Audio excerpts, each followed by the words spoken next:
Okay, so now we're going to do another example involving Lagrange multipliers. The example is on the PDF in case you don't want to copy it. But what we want to do is to find the critical points of this function f, and again subject to some constraint equation, which is g, and for f was 2x plus 3y plus c, and g is 4x squared plus 3y squared plus c squared minus 80. Okay, and again, you should think of this as a function you want to minimize or maximize, presumably. And g is like the function that's defining the equation of the surface. Okay? So again, the Lagrange method is the same in this situation as before. If you want to use Lagrange, what you need to do is solve this system of equations.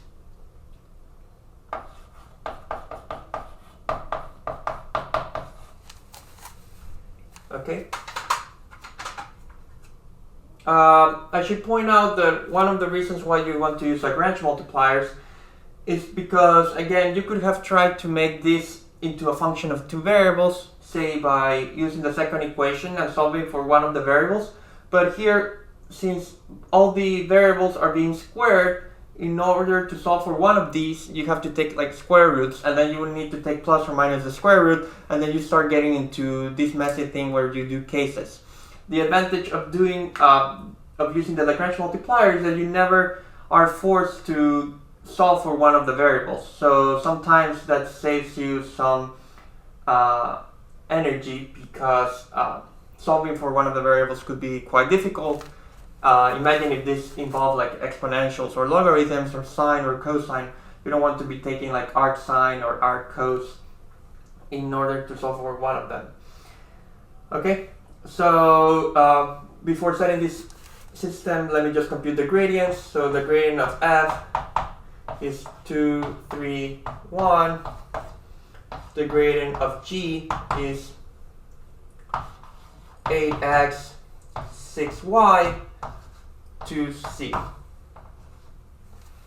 Okay? And now, again, what the Lagrange method says is that this gradient has to be a multiple of that gradient. So that gives you a system as before,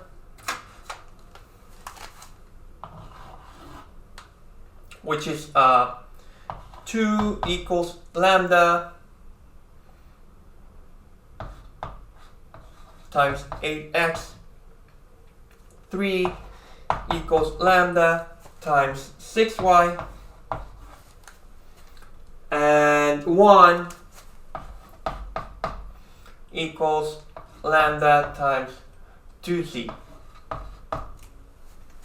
So again, these are the equations that you get from saying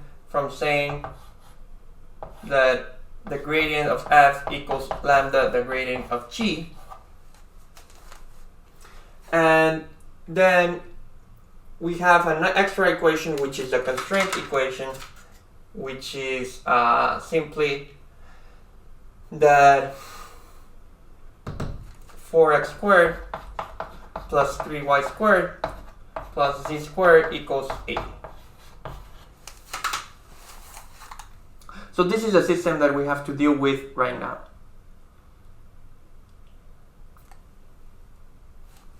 So let's call this A, B, C.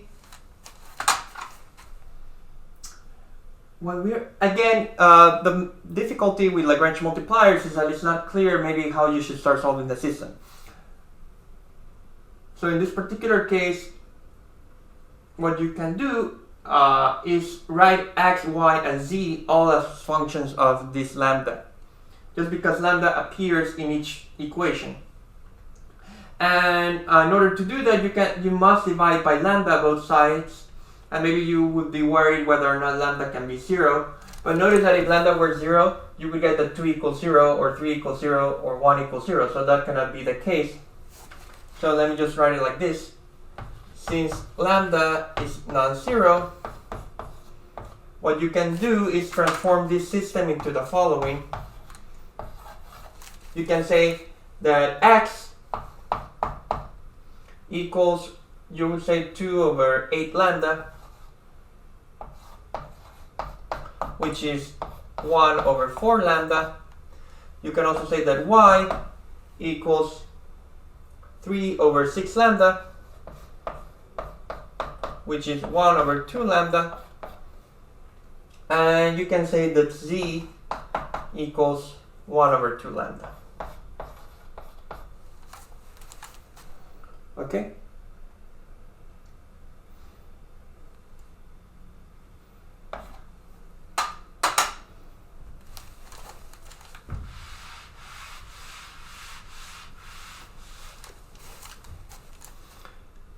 And then what you must do is substitute into the constraint equation. So now we have x, y, and z as functions of lambda. And so now what we do is substitute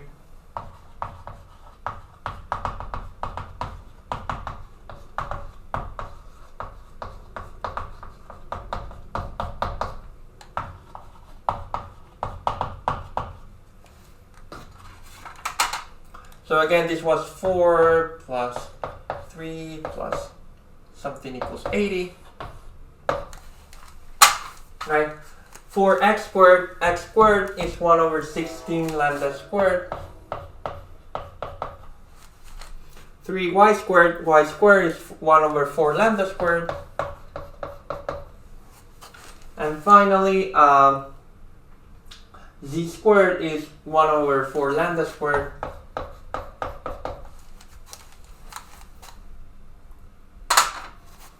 So notice that this, before trying to solve this, this can be rewritten as 1 over 4 lambda squared plus 3 over 4 lambda squared plus 1 over 4 lambda squared equals 80. Okay?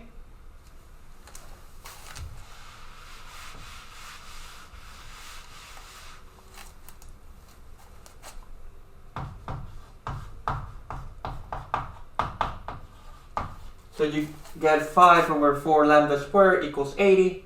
And that's the same as saying that, well, 80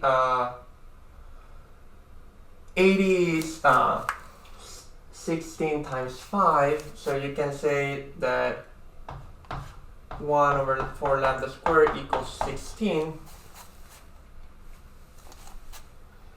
And then you can say that lambda squared, right, is, well, 1 over.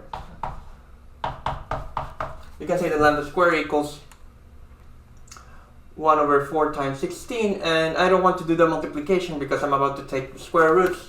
And so you get that lambda equals plus or minus 1 over 8.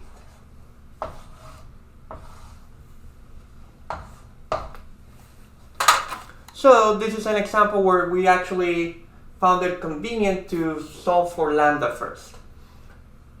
And there are two possibilities, and each possibility gives you a corresponding value for lambda. Sorry, a corresponding value for x, y, and z.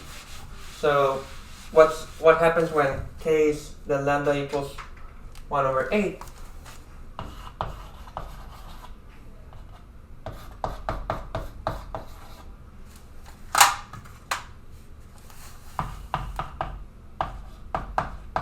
Well, x, y, z becomes 1 over 4 lambda.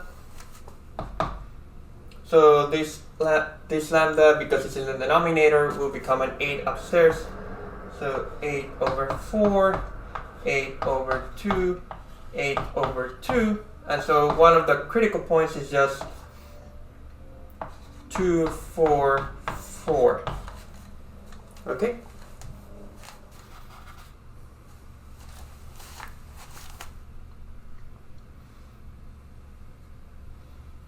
And let's do the other case here.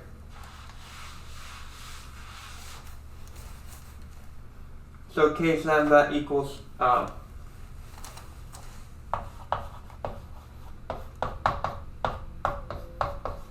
minus 1 over 8. Well, it's essentially the same computation, it's just like with the signs reversed.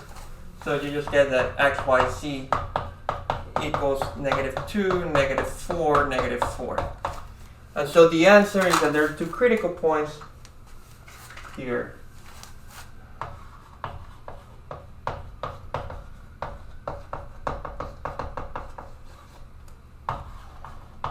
Which are plus or minus 2, 4, 4. And again, typically we would try to determine whether or not each of these critical points maybe yields a max or a min or a saddle point, or maybe we would not know how to determine this. But for the sake of time, we won't focus on like the method for classifying the critical points using the Lagrange multiplier approach. So those are just the critical points, and they may give you max, min, or something else. Okay? So the next example that I'll do is one where I'll tell you about the physical meaning of the Lagrange multipliers.